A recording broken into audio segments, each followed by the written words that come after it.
Maksudnya sama sekali emang sampai bisa jadi nggak bisa kerja gitu misalnya. Jadi nggak bisa produktif gitu kasarnya. Ini maksudnya kalau orang kena mental health Mental health issue ya. apapun ya. Oke. Jadi apakah orang yang mental health itu bisa di pressure atau enggak?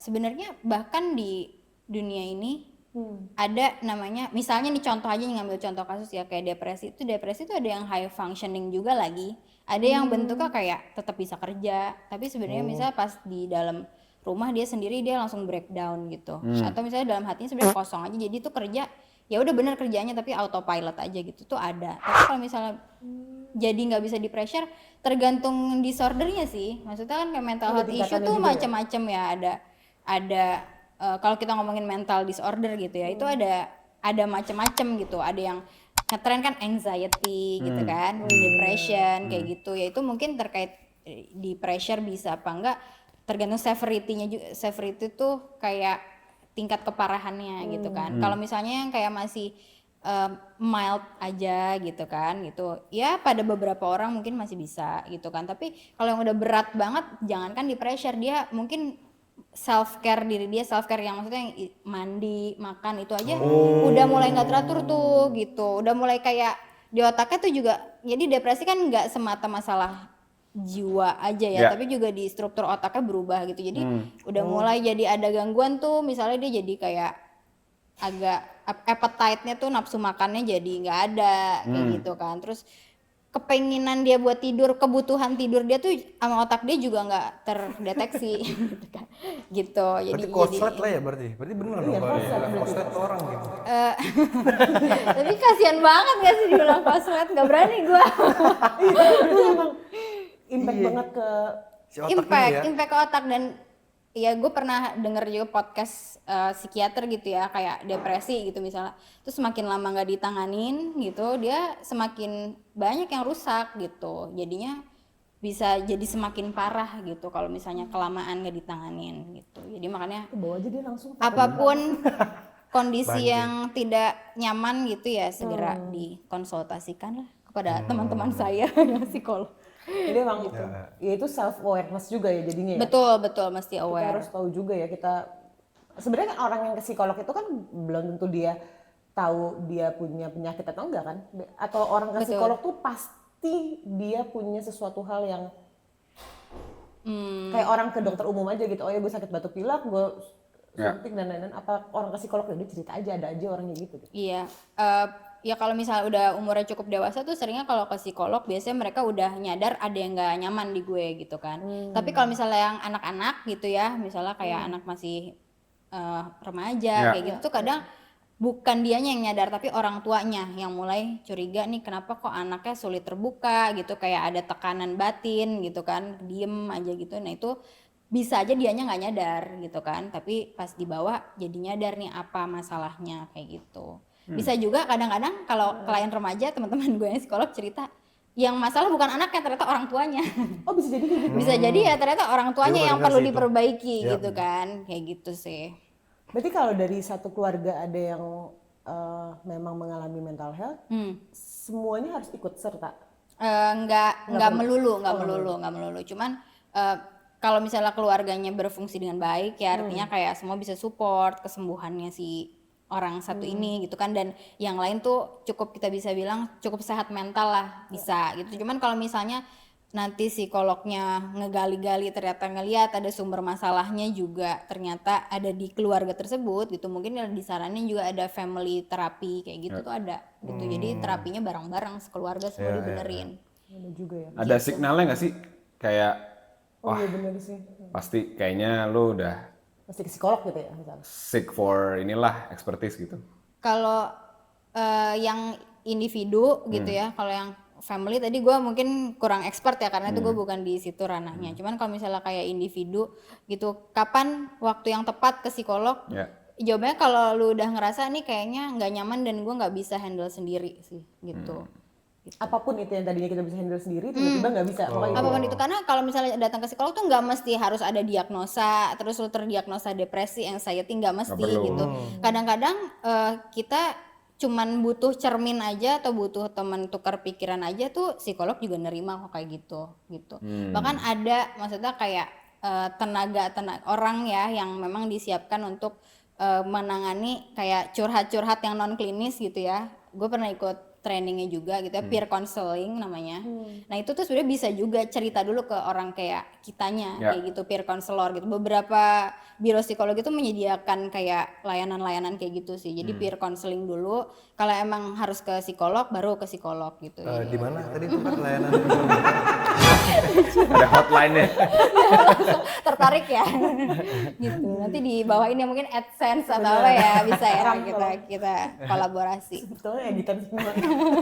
Tapi kalau ngomongin tentang misalnya karena mental health ini kan sesuatu hal yang saat ini kayaknya apa-apa mental health gitu, apa-apa mental health gitu. Dia kadang kita nggak ke psikolog tapi kita mendiagnos diri kita sendiri. Oke, gue stres banget ya, gue nih kena mental health gitu kan ya.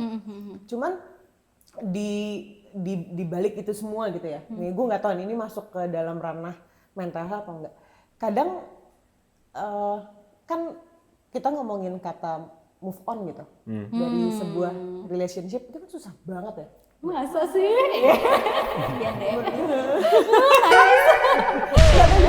Sulit gitu ya deh. Iya. Apakah memang setiap manusia gitu ya, karena ada structure otak apa segala macam, attachment itu memang sesuatu hal yang tadinya dibuild dari nol terus menjadikan attachment itu jadi susah banget untuk lepas ya.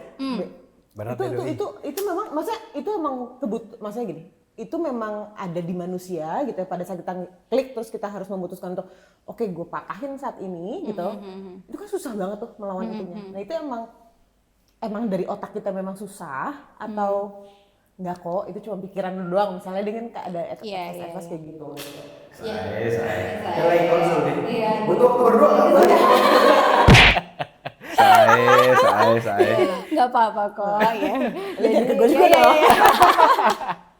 Oke, jadi ya gue ini dari baca-baca aja ya. Kayak gue pernah baca tuh emang manusia tuh pada dasarnya kan kita suka sama familiarity ya. Jadi apa yang familiar, apa yang predictable lah buat kita. Gitu, karena ya secara otak tuh emang memproses hal yang predictable tuh lebih efisien aja gitu buat otak kita, lebih gampang gitu kan memprosesnya. Nah kalau misalnya terkait dengan move on gitu ya, kalau misalnya move on kan artinya sebelumnya nih kalian udah bersama terus, artinya dia ada terus. Prediksi kita tuh di otak kita tuh udah settingannya dia ada terus. Terus tahu-tahu dia nggak ada. Ya sama kayak orang narkoba gitu ya, ada gejala putus obat gitu kan. Semangat Gejala putus obat. Nah itu ya sebenarnya putus itu ya berarti hal yang membuat kita bahagianya tuh hilang gitu, dan otak kita belum terbiasa buat itu, makanya jadi susah move on-nya, jadi menimbulkan rasa sedih, rasa cemas, kehilangan. Orang bentuknya macam-macam ya, ada yang jadi lebih diem atau ada yang jadi lebih nonton konser terus gitu karena nggak bisa bergulat dengan perasaan sedihnya dia, jadi dia alihkan terus, distract terus, atau ada yang jadi kerja terus. Kita sering nemu kita sering nemu teman kita yang lagi sedih terus kerja terus ya. Matanya ke situ. Iya gitu. Nah itu tuh ya salah satunya bentuk susah move on-nya gitu kan, bentuk kesedihannya. Tapi apakah distraction ke sana itu hal yang nggak apa-apa atau memang harus tadi balik ke self care ya, harus kita keluarkan gitu? Iya, jadi emang sebaiknya tuh perasaan apapun itu diolah sih gitu kan, diolah artinya sampai kita bener-bener nggak harus yang kayak buru-buru gue harus mesti nerima gitu ya, sama kayak misalnya orang berduka gitu kan, putus kan sama kehilangan juga ya, walaupun mungkin derajat kesedihannya mungkin agak beda gitu kan. Nah kalau misalnya orang berduka gitu pasti ada fase namanya denial dulu gitu, dan itu nggak usah dilawan gitu ya, maksudnya kayak maklum gitu kalau misalnya ada orang, misalnya kita suka ngelayat gitu ya ke temen yang baru meninggal gitu kan, orang tuanya atau apa, terus dia yang kayak enggak, tadi pagi masih sehat kok gitu, nggak apa-apa kok gitu lah, itu terima aja lah, maksudnya kita sebagai teman terima aja, karena emang itu ada fasenya orang kalau lagi mau move on, bukan move on ya, kayak fase dia grieving berdukanya itu tuh emang ada denialnya dulu. Nanti ada fase dia kayak agak-agak bernegosiasi gitu ya, bargaining dengan kondisinya gitu kan, kayak bisa nih kali apa namanya, atau biasanya muncul dalam kalimat kayak andai aja dia masih ada. Nggak apa-apa, itu prosesnya emang kayak gitu kan. Sampai akhirnya dia bisa menerima, accept, oh ya udah kayak kondisi ini udah terjadi, nggak bisa berubah. Kalau misalnya dalam konteks pacar, oh ternyata nggak ada dia pun gue bisa baik-baik aja gitu kan. Selama ini gue belum terbiasa aja. Akhirnya nanti sampai acceptance. Tapi apakah pertanyaannya sampai acceptance itu selesai? Kadang-kadang nggak juga sih. Ada yang balik lagi gitu kan, balik lagi ke denialnya atau bargainingnya gitu. Nggak masalah, nggak ada yang salah dengan itu gitu. Yang penting kalau misalnya udah terasa berat banget atau kayaknya nggak kelar-kelar udah bertahun-tahun, ya mungkin itu harus seek professional help yang kayak gitu. Berarti bisa jadi penyakit untuk diri juga ya, kalau nggak kelar juga kan? Ya kalau ngerasa nggak nyaman ya jadi bisa jadi penyakit untuk diri gitu. Ini nyambung pertanyaan Dek nih. Kalau menurut lo, orang-orang yang korupsi itu punya masalah mental apa enggak? Tuh, nyambung banget kan? Fisik kepo bener. Iya. Kayaknya itu masalah mental nggak ada kaitan langsung dengan terus karena masalah mental dia korupsi ya gitu. Cuman lebih ke tega nggak tega dan masalah moralnya aja sih Kak kayaknya. Lebih ke moral ya. Iya moral. Maksudnya dia waktu kecil kan diajarin bener salah gitu. Terus habis itu dia mungkin menganggap curang atau korupsi itu salah satu cara adaptasi biar survive aja. Gitu kan kayak ya udah biar gue survive ya gue mesti ikut arus lah gitu kan. Kadang-kadang ada yang korupsi itu ikut arus gitu kan. Jadi nggak selalu masalahnya mental sih, masalah budaya juga, maksudnya dia juga bisa ngikut-ngikut atau enggak gitu, atau dia cuman simply ya biar gue survive gue mesti kayak gini, kalau enggak gue ngelawan arus juga mungkin susah gitu kan. Walaupun korupsi bukan sesuatu hal yang bisa kita maklumi juga ya gitu kan, itu merugikan orang, cuman ya beberapa alasan korupsi terjadi sih analisis abal-abal gue kayak gitu, karena mencoba satu jalur lah sama orang lain kayak gitu. Karena terlalu susah untuk melawan sistemnya. Sistem apa nih? Diperpanjang. Jadi takut Nino. takut di depan awan ya. Saya pulang sendiri nih nanti. Menarik. Tapi berarti manusia itu sangatlah kompleks ya. Kompleks banget. Kalau kita ngomongin manusia gitu, dengan penuh akalnya dan lain-lain, itu emang kompleks ya. Sangat kompleks ya. Sangat kompleks, penuh akal, motivasinya beda-beda. Bahkan udah baca buku macem-macem teori kepribadian gitu kan, nggak akan pernah cukup sih. Makanya gue sampai sekarang juga masih suka baca-baca tuh dalam rangka memperkaya. Kira-kira nih orang kenapa lagi nih bisa sampai kayak gini gitu kan? Kayak gitu. Ada nggak buku yang bagus yang bisa disaranin gitu? Oke baca. Siapa tahu gaya lu kayak pinter. Gue mau wakilin yang nonton aja. Yang gue paling mau banget sih layanan tadi ya, gue tagih sih kayaknya. Tadi balik ini ya. Kayak kalau buku-buku tuh gue jujur lagi udah semenjak abis kuliah jarang baca buku luar psikologi, cuman temen gue banyak yang baca. Gue lagi suka buku-buku psikiater Indonesia sih.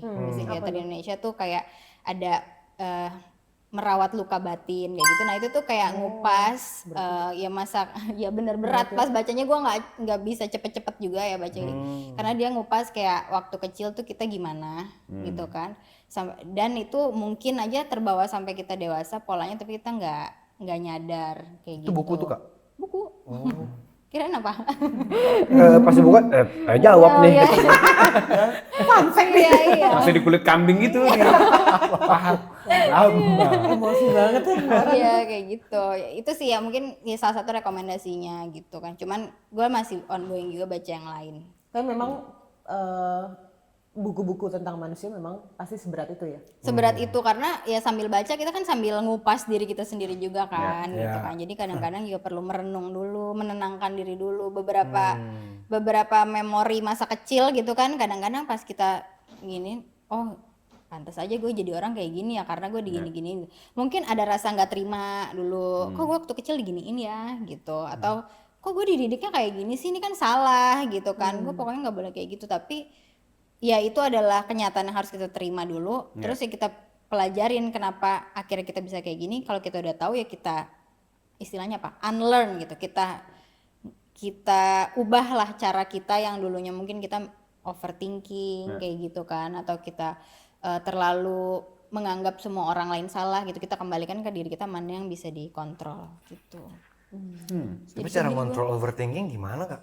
Itu kan itu paling susah nggak sih? Iya, karena menurut gue tuh kayak umum juga deh. Tapi paling susah juga nggak sih? Iya, atas dulu gue juga orangnya overthinking, jadi ya gue banyak membaca tentang overthinking sih. Jadi overthinking tuh datangnya sebenarnya ada beberapa alasannya katanya. Jadi Cakep nih. ada alasannya karena mungkin rasa takut gagal, ada alasannya karena dia mungkin pengen ngontrol situasinya sehingga ngerasa kayak kalau dipikirin mungkin akan lebih baik situasinya secara tidak sadar ya. Kenapa sih? Ya betul. Enggak nangis. Betul, maksudnya Lain ngembang. Betul. Terus habis itu ada mungkin juga karena misalnya kalau pola dari masa kecil itu kita dibiasain untuk terlalu introspeksi ke diri sendiri. Padahal mungkin salahnya ada di atau keadaannya gini aja gitu. Oh ya. Nah, overthinking ini kucing dulu. Jadi overthinking tuh bisa ya gitu macam-macam kan asalnya gitu. Tadi pertanyaannya Rama, gimana cara berhentiinnya gitu kan? Atau memang kontrol lah Kak. Ya ngontrol. Mengenali dulu lu overthinking ini tuh asal muasal sebenarnya perasaannya tuh apa sih gitu. Yang lu overthinkingin tuh apa? Kalau gue overthinkingin, nah ini salah satu pertanyaan pamungkas gue ke diri gue sendiri kalau gue mulai overthinking. Dengan gue mikirin ini berulang-ulang, berubah nggak keadaannya? Berubah nggak keadaan lo? Nah kalau misalnya, dan dari situ juga lo mesti mikir yang gue overthinkingin ini semua dikontrol tangan gue apa di orang lain atau di sebenarnya keadaan di dunia ini aja gitu. Ya kan? Kalau misalnya lo udah tahu jawabannya ini di luar kuasa kontrol gue, ya udah pelan-pelan belajar let go gitu. Terus juga lu kalau gue juga suka membantu diri gue biar nggak terlalu overthinking tuh memvisualisasikan kalau misalnya nih gue gali terus nih yang ada gue kejebak di dalam lobangnya, gue nggak bisa manjat lagi ke atas. Padahal niatnya gue digging down tuh biar gue tahu isinya apa. Ternyata nggak ketemu juga kan isinya apa sampai dalam gitu kan. Jadi gue malah nggak bisa keluar lagi gitu. Ya paling ngontrolnya yang gue tahu best practice-nya sih gue kayak gitu yang udah pernah gue lakuin, mengenali dulu Bagus tuh ya. kenapa gue overthinking atau misalnya takut gagal gitu kan. Ya udah lu usaha dulu aja, emang kalau gagal di kuasa tangan lu kan enggak gitu kan. Misalnya gue mau apa ya, mau nyanyi gitu, suara gue bagus nih suara gue. Misalnya gue takut nih, kira-kira nih penonton suka nggak ya? Ya udah yang penting kan gue udah latihan nyanyi, gue udah berusaha dengan not yang benar gitu kan, nggak fals, udah latihan. Kalau masalah penonton suka atau enggak kan tuh seleranya dia gitu kan. Nah itu di luar kuasa gue, yang itu berarti gue serahkan ke mereka gitu. Yang gue kontrol adalah teknik gue kayak gitu-gitu. Yang terakhir sholat Mas. Iya betul, itu betul. Orang jauh dari agama. Betul. Gue balikin ke atas. Iya. Oh benar ya itu. Orang jauh dari agama ya begini. Benar. Bagus ya benar itu gue lupa itu emang. Overthinking bener sih, susah banget kadang kita kontrol. Benar. Karena jadi stres sendiri kan Kak. Betul. Masalah tuntutan pekerjaan juga. Kalau gua dari gua mulai kerja dituntut untuk lu udah mikir belum ini? Nanti kalau gini gimana? Nanti gimana? Ini gimana? Nah, itu yang malah kalau buat gua kadang menghambat. Gitu karena first year gua kerja lah ya. Pas jadi konsultan itu selalu digali lu udah mikir sampai sana belum? Lu risk manajemennya gimana? Tuh kan lu udah kerjain ternyata hal ini nggak lu pikirin kan? Nah jadinya terpatri di kepala gue adalah sebelum gue melakukan hal sesuatu yang membutuhkan effort dan pikiran gue bikin strateginya dulu. Nah strateginya ini yang butuh waktu lama. Terkadang temen gue bilang udahlah nyet, kerjain aja gitu. Nah kadang gue nggak tahu batasannya lagi di mana. Kapan gue harus berhenti, kapan gue harus berpikir lebih kritis lagi, jangan sampai hal-hal buruk ini terjadi gitu. Tapi memang semakin makin tua. Betul. Aku mau nyari yang lebih halus. Semakin banyak dewasa, semakin banyak pengalaman, makin lu sadar bahwa banyak hal itu yang nggak bisa dikontrol. Betul. Gitu. Betul. Yang penting lu kasih yang terbaik tadi, gue setuju. Bener. Kasih yang terbaik aja dulu gitu kan. Yang penting Tapi usahanya bener-bener juga ya, maksudnya Iya, kayak iya, yang iya. terbaik tuh kadang juga relatif ya, kadang orang kayak ya udah gue terbaiknya segini gitu Iya, kan. iya. Nah itu juga mesti mungkin minta pendapat orang kayak gitu kan, ya buat masukan aja kayak gitu. Nah, ini Nggak bisa napas. apa namanya? Sejauh lo berkarir, gue kembali lagi ke dunia pekerjaan. Sejauh ini lo berkarir, ada nggak sih ciri orang yang bisa dikatakan ini suatu hari nanti ini orang sukses nih? Ada nggak ciri khasnya lah? Kan orang sukses yang lo lihat, Iya, lo lihat banyak nih. Ada nggak sih mereka punya kesamaan yang sama? Apa sebutannya nggak apa. Kalau aja juga potensi Supaya gue bisa ya, potensi. kita bisa juga belajar. Oh kita harus punya ini nih supaya. Kalau gue lihat dari leadership di beberapa perusahaan yang pernah gue ini Ya. resiliensinya tuh tinggi biasanya orangnya. Jadi orangnya tuh kalau misalnya ada masalah, ngedownnya tuh ya mungkin ada yang sampai ngedown banget ya, tapi dia bounce back lagi gitu. Jadi dia menghadapi situasi krisis tuh nggak yang langsung panik gitu, cukup tenang, bukan yang kayak nyepelein masalahnya, cukup tenang gitu kan, berusaha menguasai diri dia gitu, nggak bikin anak buahnya ketar-ketir gimana gitu kan. Nah itu kalau misalnya dia punya personality kayak gitu, biasanya tuh di atas terus tuh posisinya orangnya. Maksudnya orangnya tuh jadi leader lah gitu. Gue sering ngeliat kayak gitu, karena kayak biasanya kan gue HR ya, kadang-kadang gue datang tuh bawa masalah kan. Betul. Nah itu kalau misalnya gue bawa masalah, tapi leadnya tipenya panikan, ya ada juga yang tipenya panikan gitu. Tapi apakah dia manjat sampai ke atas? Ya so far observasi gue 7 tahun biasanya yang bisa naik ke atas ya yang tenang sih gitu, yang sampai atas banget ya. Kalau mungkin kalau sampai level bawahnya mungkin ada lah yang masih panik-panik, tapi kalau bener-bener top of the top tuh biasanya orangnya cukup tenang gitu, relatif lebih tenang. Jadi Dan lo kalau ketemu lead yang panik kan, ya nggak nyampe. Iya. Lo balik ke meja ketemu dia, nggak nyampe. Ini ya gue panik gitu kan, Gitu kan lo. ngapain ya ngapain gitu. Paham gak? Biasanya Kayak, panik oh. ya. Biasanya Tenang resilient, sih ya. tenang, cukup tenang gitu. Juga bukan orang yang kayak narsis banget juga, biasanya enggak sih. Dari kita bertiga ada nggak Iya. kira-kira? Biasanya tahu tuh deh gua. kayak Gua yang penasaran, low gua pengen key tahu aja aja. gitu, menang iya gitu kan, Penasaran berprestasi juga gua. iya gitu. Selain itu apa lagi? Hmm, Ada lagi nggak? apa ya? Wangi Macam-macam sih, misalnya. unik-unik enggak. Nggak juga ya, nggak harus bisa, wangi ya. nggak harus wangi sih. Oh gitu. cuman biasanya leadershipnya tuh resilient, terus ya itu sih tenang sih paling itu Paling deh, kelihatan banget ya. paling kelihatan. Tapi kalau ngelihat dari yang level staffnya, kelihatan yang kayak orangnya tuh mau apa ya, mau lebih dari apa yang standarnya gitu, beyond standar gitu. Biasanya tuh kende gitu. Itu biasanya cepat sih naiknya, cuman nih masalahnya Lu dong. dia Kok ada kondisi kan? ada situasi. kondisinya kadang-kadang ada juga yang ambil gitu, tapi pas maraton tuh nggak kuat karena dia udah pelurunya dihabisin di awal gitu. Ada yang modelnya kayak iya pelan pasti gitu, tapi naik terus gitu. Ada juga yang konsisten aja gitu, konsisten bagus ya, bukan konsisten jelek. Iya kayak gitu. Oh konsistensi dari sini. Konsisten sih biasanya ya, kayak maraton sih, bener-bener kayak maraton itu, manjat sampai ke atas. Sama yang networknya bagus ya. Ya kita tidak bisa tidak bisa bohong, di dunia berbisnis tuh networknya tuh Iya benar sih. bagus Iya gitu loh benar. Kak. Kalau networknya Konsisten yang baik ya, bukan yang kayak yang hari pertama dia 6 jam, terus yang dia nyobain kedua 20 menit, 30 menit. Itu nggak konsisten Sun. Itu downgrade Sun. Kurang kali mungkin tidur kali ya. Nyoba terus yang penting semangat. konsisten. Oh iya benar konsisten, tenang ya. Tenang. Iya. Iya. Kita implementnya. Sama yang sebenarnya kalau yang line manager gitu biasanya yang pinter nge-push sih. Itu ya bukan indikator kesuksesan pasti mutlak ya, tapi banyak aja biasanya kalau line manager tuh nge-pushnya pinter gitu, dengan berbagai Belum cara tentu lah. juga nyampe atas gitu ya. Belum tentu karena kan ya itu kadang-kadang ada yang suka ada yang nggak suka kan kalau yang pushy kayak gitu. Tapi kalau tenang sih relatively. Ini gue ketemu leads gue kalau yang panik kan. Kata Nabila lu Nggak nyampe, lu nggak nyampe Jack. Santai. udah tahu taktiknya ya itu. Jadi gak usah gue dengerin, gitu kan. Kalau dia nyuruh apa? Ngapain gue dengerin gitu kan. Tapi dari lu psikolog terus abis itu lu meneruskan karir di HR gitu ya, akan akan besar di dunia HR atau akan balik lagi nanti ke profesi psikologi itulah.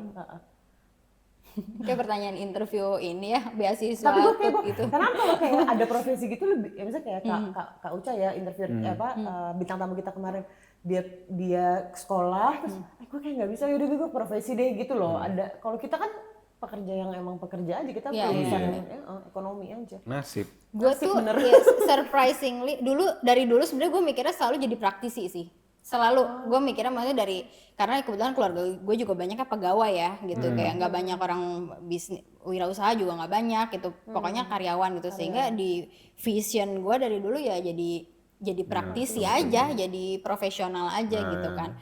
Tapi kesini-sini ya semenjak gue punya anak ya, kayaknya mulai menarik ya ngambil profesi psikolog tuh gitu, karena kayak ya lu bener-bener ngedalamin masalah orang gitu kan, maksudnya kayak lu cari tahu penyebabnya apa dengan keilmuan yang lu punya, terus lu bantu dia juga untuk keluar dari masalah itu gitu. Karena gue tuh selama ini juga selalu suka ngelihat dokter kerja gitu kan, dokter tuh bener-bener nolong orang banget ya gitu. Dulu gue tuh nggak kebayang profesi psikolog tuh gimana, jujur aja bahkan sampai gue udah tingkat 2 kuliah gitu belum kebayang, karena kan nggak pernah ke psikolog, nggak punya keluarga psikolog gitu, jadi nggak tahu. Tapi setelah teman-teman gue jadi psikolog, gue mulai ngerti oh ternyata selain dia perannya jadi ini ya ngebantuin orang, dia juga mengedukasi orang lewat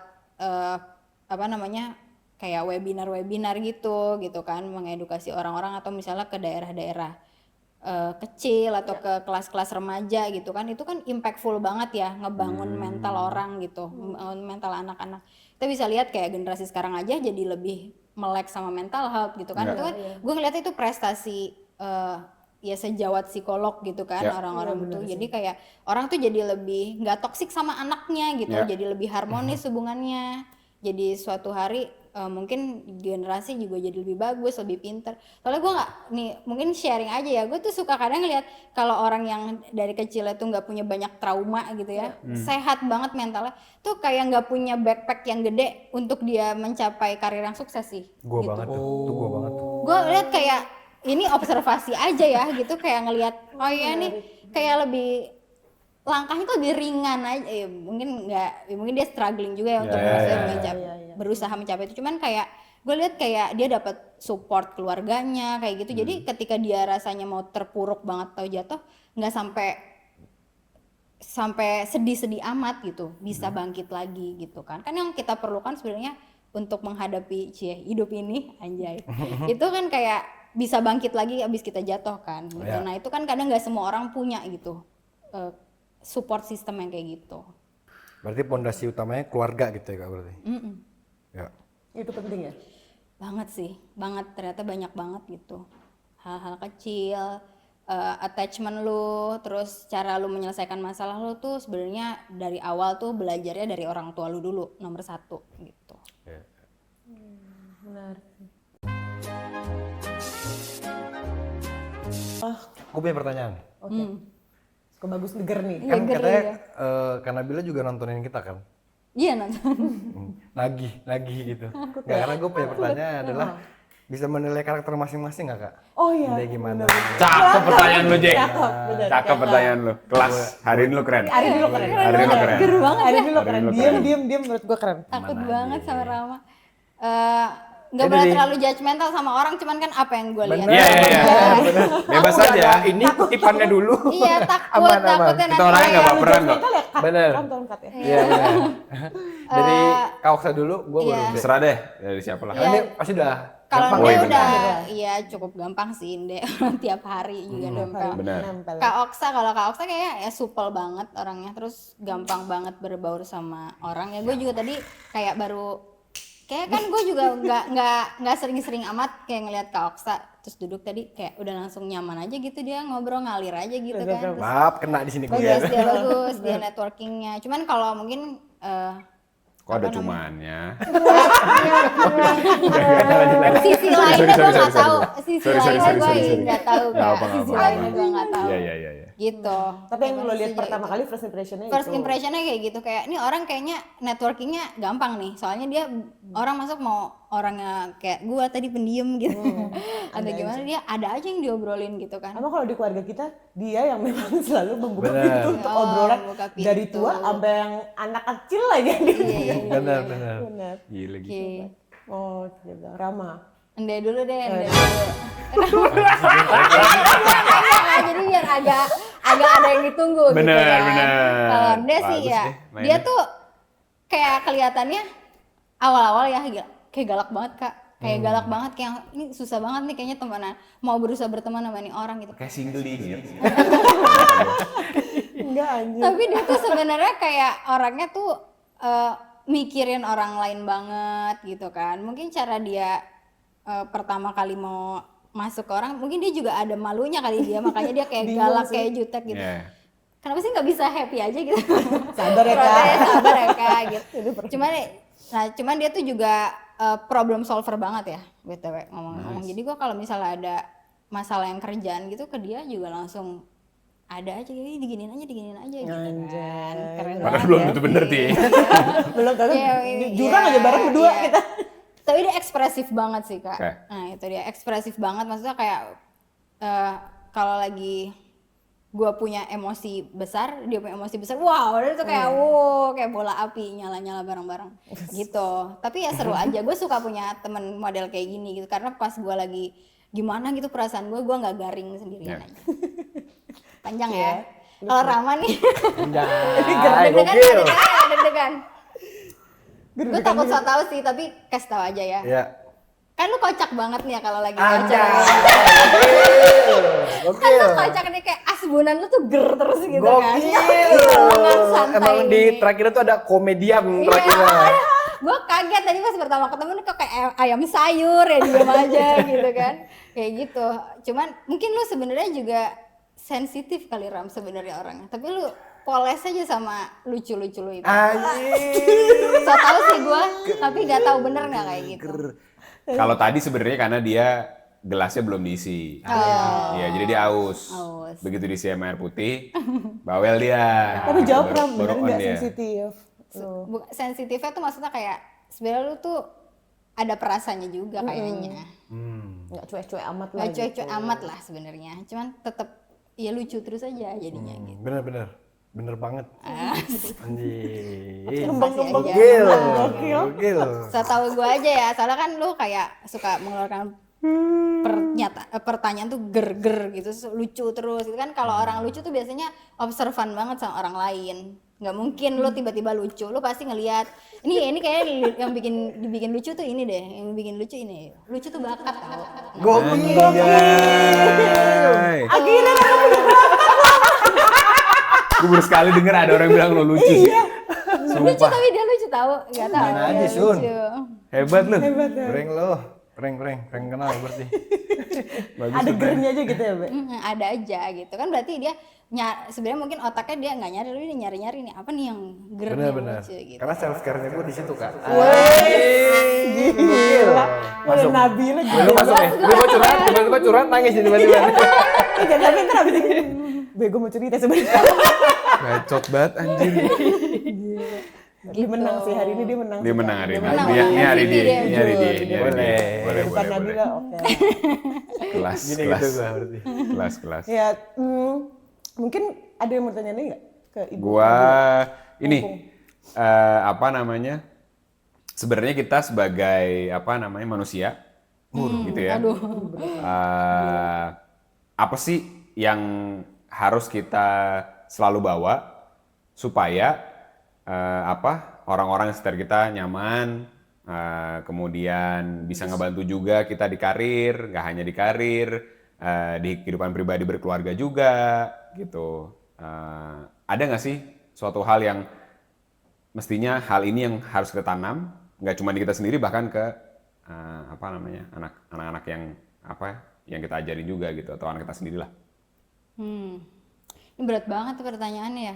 Gue juga masih misteri dalam hidup gue, cuman nih ya mungkin gue kayak pelajaran utama gue pas gue punya anak tuh. Ternyata tuh menanamkan peduli, perasaan peduli yang ada di kita tuh nggak tumbuh gitu aja. Jadi tuh kayak suatu yang masih diasah terus gitu kan, kayak empati kita ke orang gitu kan. Nah itu tuh nggak sesimpel kayak gue peduli gitu, tapi nggak pernah nanya sama pasangan kita atau anak kita atau teman kita di tempat kerja sebenarnya mereka butuhnya apa. Nah itu menurut gue salah satu kuncian berrelasi dengan manusia sih, karena kita berhubungan sama manusia tuh kayak nggak cuman mementingkan diri kita sendiri kan, mementingkan dia juga. Jadi peduli itu mungkin kata sederhananya peduli, tapi saya lebih dari itu. Pedulinya tuh benar-benar harus berusaha mengerti orang lain tuh maunya apa gitu. Jangan semuanya, gue bikin dia seneng kok, gue bener kok, deliver kok di kerjaan gitu. Tapi sebenarnya kita nggak pernah tahu orang tuh kebutuhannya apa gitu. Jadi gue tuh suka banget baca-baca sekarang tentang needs, kebutuhan gitu kan. Needs tuh dalam banget ternyata maknanya gitu kan, nggak cuman kebutuhan makan atau apa. Kita nggak pernah nanya ke diri kita sendiri tuh butuhnya apa. Nah sama kalau ke orang lain tuh juga mesti ditanya, lu needs-nya apa. Mau pilih jodoh, mau pilih kerjaan, tadi kan kerjanya needs-nya apa gitu kan. Ujung-ujungnya semua tuh yang kita lakukan tuh mau memfulfill needs gitu kan. Jadi itu sih root-nya menurut gua. Bagus, berarti harus tahu kebutuhannya. Kebutuhan diri. Bener, kalau saya kekurangannya itu sih, dia supplier. Provider. Bandar. Narkotika. Paling cocok sih. Tapi iya benar. Iya ya, kita harus nanya ya, lu butuhnya apa? Jangan-jangan apa yang kita berikan bisa jadi tidak terfulfill dengan baik karena yang dibutuhkan. Biasanya kita udah ngasih effort besar sekali gitu, tapi totalnya buat mereka juga impactnya nggak gede-gede banget karena bukan itu yang dibutuhkan gitu ya sebenarnya. Miskom, konflik tuh karena needs-nya nggak terpenuhi. Gue udah kosong sih. Mau nangis dulu. Nangis dia udah kayak, gue udah bener semua ya omongan hari ini. Gitu. Tapi terakhir lah ya, apa kesan pesan-pesan lah buat generasi. Waduh. Apalagi kan sekarang kita melihat memang ya semoga ya 2026 pembuka tahun yang baru, lapangan kerja makin banyak. Ya fresh grad bisa menempatkan diri di beberapa company dan lain-lain lah.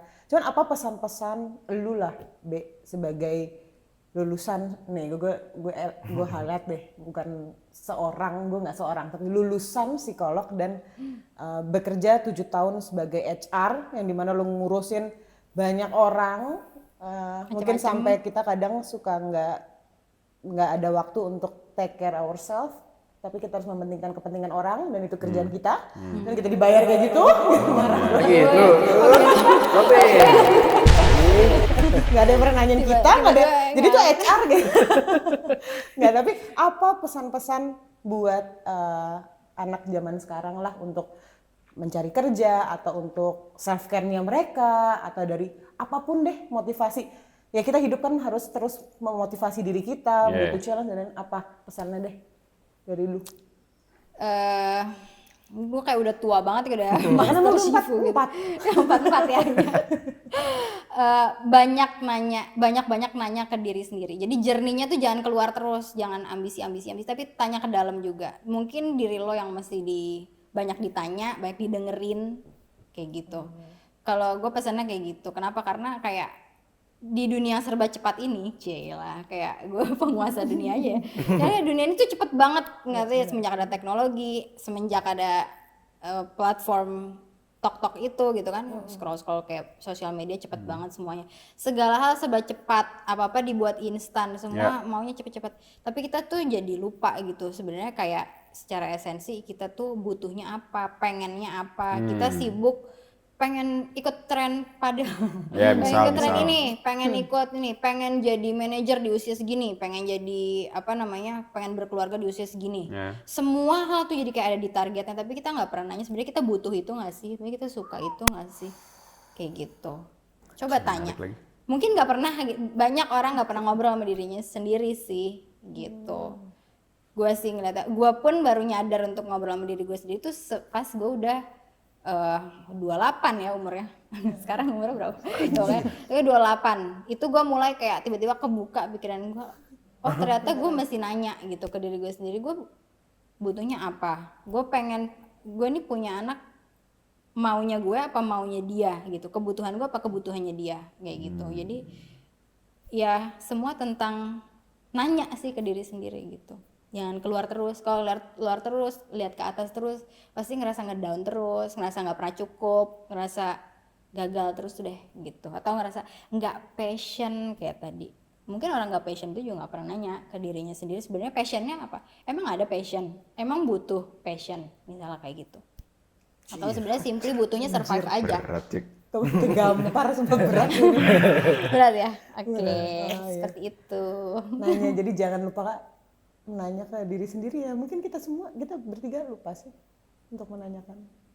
Sesimpel apa kabar ke diri sendiri juga Iya, betul. wajib ya? Luar biasa. Iya ya.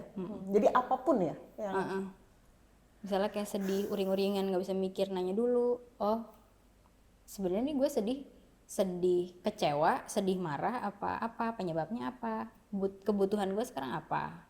Gitu. Misalnya kayak abis dibanding-bandingin gitu sama apa sibling gitu kan, kakak adik nih semuanya punya kakak beradik kan di sini gitu kan.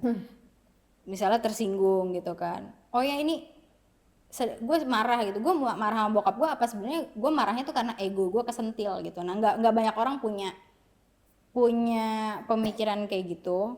Akhirnya kayak kita lebih sering ngelemparin amarah kita tuh ke hal-hal yang nggak bisa kita kontrol, kayak jadinya nyalahinnya mestinya bapak gue nggak ngomong kayak gitu, mestinya kakak gue nggak ngomong kayak gitu kan, kayak dikentil nih. Bukan sentil, ketonjok ini mau nggak bisa, nggak selalu bisa ngandelin orang, tapi kita selalu bisa mengontrol kita tuh mau nanggepinnya kayak gimana. Oke. Oke, nanti semuanya udah. Tai. Aduh, terima kasih banyak. Thank you ya. Terima kasih Kak. Terima kasih Terima banyak. kasih. Sukses Jadi renungan tidak santai ya. untuk renungan santai. Gimana Bapak Aksa? Apakah santai? Aja. Au ah. Nyesel ya ngundang. Tapi terima kasih banyak ya. Iya, terima kasih banyak Kak. Terima kasih. Terima kasih banyak. Ger ger ger Keren ger ger. banget. Gara-gara renungan.